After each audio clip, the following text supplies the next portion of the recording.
Well, we're asking you, what are your experiences with Islamophobia? Do you have a friend, a loved one, a colleague, or have you just witnessed it in the street? What have you done? Have you stepped in? Are you too scared to step in? What do you think can be done? Because it is quite shocking that 80% of those who took part in the survey say they had experienced direct abuse, be that verbal or physical, and also it seems to affect women more than men. Now, joining me, we have author Pagan Mustafa. Good morning, Pagan. Good morning. Have I said your name properly? That's the most important thing to start off with. Tell me, were you surprised by this report that found, I think it's 4/5 of those who took part in the survey had been experienced abuse of some sort? Well, we live in a diverse society, so people from different cultures and backgrounds have come into the mix. So there is hatred and hate against people who are different. But I think this hate is against culture and is racism.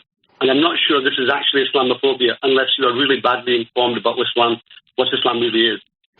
So you think it's just a general judgment of this colour of your skin? They're not going to stop and ask you what religion you actually follow, of course, because you could be all sorts of religions or none at all.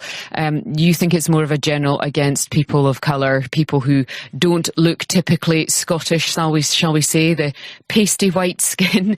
Do you think that's more the issue rather than directed at Islam? Well, I think it is. I think it's more cultural and it's more to do with race and more to do with things which are visible. Because what the Quran is saying, that individuals are ultimately defined by their conduct and not by their dress or customs or traditions. So the Quran is talking about values. It's not talking about how people look. So if people are dressing in a particular way because they come from a different country or a different culture, then that may attract more hatred than actual Islam. Because people might see noxious behaviour which they think is Islam, but when they look into the Quran, it actually isn't. Well, whatever their motivation is for inflicting abuse, what do you think needs to be done to stop it? Is it a case of better education? Is it a case of the police getting more involved? Is it a case of the police being more diverse? Or is this falling in the hands of the politicians? Well, I think there's sufficient laws to deal with this, so we don't need more laws.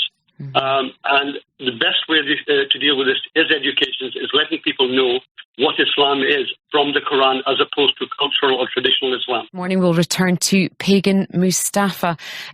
Pagan, what have you thought about some of the suggestions from our callers this morning? The importance of other people intervening, the examples there of, if you're on public transport, and that does seem to be a common place for abuse, how important it is to intervene and step in and do something. No, I think if somebody is experiencing abuse like that in public, then it's up to somebody else to come and say something about it. And that would show that we're not going to tolerate abuse like this. But I've got to say that we have to separate racism from Islamophobia. And because Islamophobia cannot be defined without first defining Islam, and I think most people have a problem with that. And Islamophobia also means to create a new category of victims, and this would be totally against conflict with Quranic values. However, I would like to say that it would be useful for Muslims to apply a measure of introspection as well, so that people are not defending things as Islam, things that may not even be Islamic. Do you think it would be more helpful then for anyone who has, had something said to them directly, even if it is specific to religion? Do you think it's important for them to actually receive in a way of this person is being racist? And how important is it for us to define the difference between Islamophobia and racism? Well, they're two entirely different things, and to bring them together is confusing the issue. Islamophobia cannot be racism. Racism is about culture and people, and Islam is about values and how good conduct affects society. So it's two different things, and we've got to define these things separately as well. I also wanted to ask, it's been mentioned quite a few times, tutting, etc., or huffing and puffing. these are things that I personally, I don't agree to them being regarded in this way, but it's called subtle racism. And I don't think there's anything subtle about any form of racism, whether it's a punch to the face or a tut on the bus. But do you think that that is part of the problem? Do you think that there are Scots out there who are tolerant of the tutting or the odd inappropriate use of words? Do you think that they've put it on a scale, a level of how racist someone is being, and whether or not they should intervene with that? I think it's people, not Scots. People can be really bad and they can be racist. And we know from experiences of other people that people, are racist. Mm-hmm. So, and I think it's up to society as a whole to show that something like this is not acceptable at all. Even the slightest bit of racism is not acceptable. So you're right, we're not accepting subtle racism and we're not accepting overt racism in any way at all. Mm-hmm. Now, the Scottish Government, among many comments in their response, they say that new hate crime laws ensure our police and courts will have the powers they need so those who deliberately target others due to their religion or other characteristics can be prosecuted. Now, but do you think that there is this perception, and one of the other callers earlier, Osama, said this, well, there's no point. I think his mother got called the P word and he said, oh, well, there's no point, we won't bother reporting it.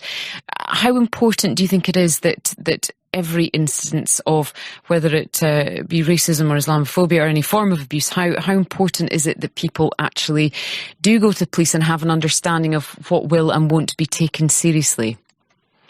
Well, I think it's very important to report every incident, because if it's not reported, then that means it's not brought to attention. And the thing is,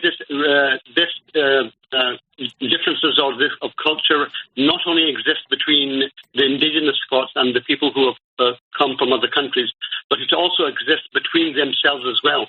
And I have experience of this as well, personally.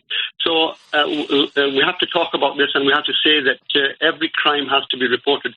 Now we have new laws, and we hope that the police will take these seriously as well when a crime is reported. Mm-hmm.